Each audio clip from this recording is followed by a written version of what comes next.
Little Miss Sparkle was full of life. She was so full of the joys of life that she glowed and glittered and sparkled just like the night sky. She loved to chat and play. She loved singing and games. But the thing she liked most was dancing. She danced with everyone, and she danced with anyone. She danced with Mr. Greedy. She danced with Mr. Skinny. She danced with Mr. Clumsy, even though he stepped on her toes. The more she danced, the happier she became. And the happier she became, the more she glowed. And the more she glowed, the more she sparkled, which was rather handy on the way home late at night. Everything was just splendid. That is, until last week. On Monday, it rained, and little Miss Sparkle found that little Miss Naughty had cut holes in her umbrella, and she got wet. On Tuesday, little Miss Bossy told her to stop singing. "Your singing is giving me a headache," barked little Miss Bossy.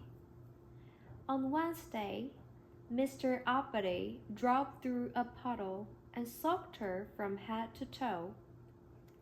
On Thursday, Mr. Sneeze gave her his cold.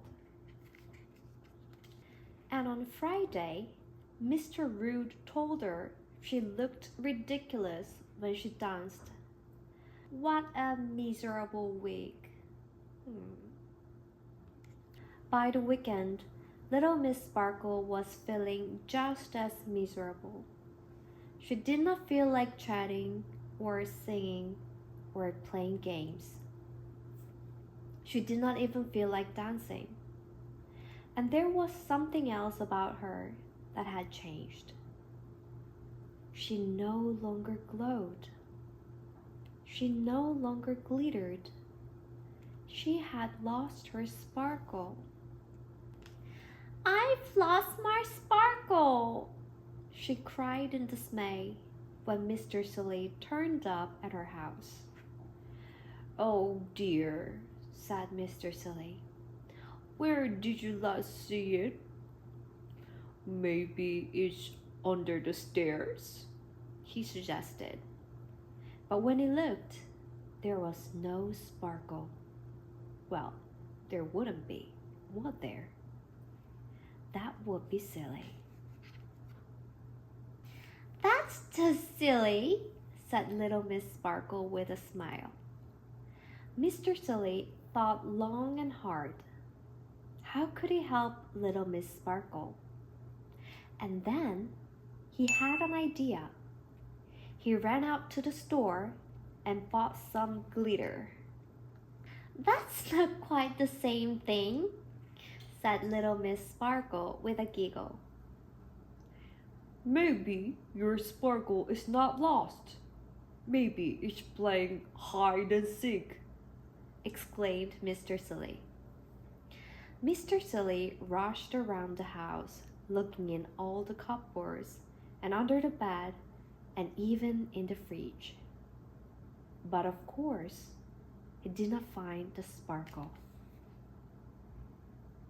"You are silly," laughed little Miss Sparkle. And she laughed and she laughed and she laughed. And the more she laughed, the more she glowed. And the more she glowed, the more she sparkled. She was soon sparkling from head to toe and beaming from cheek to cheek.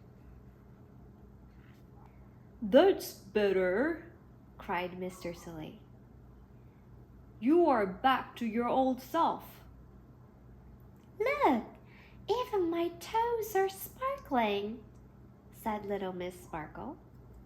"Twinkle toes," cried Mr. Silly. Little Miss Sparkle was so happy to have her sparkle back. She danced around the kitchen, and then she danced around the kitchen table. She even danced on the table. On his way home, Mr. Silly decided he needed some sparkle of his own. He stopped at the store, but did not go in. He was afraid of seeming foolish because he did not know whether to ask for a can of sparkle or a box of sparkle. Silly old Mr. Silly. Everyone knows sparkle comes in a tube.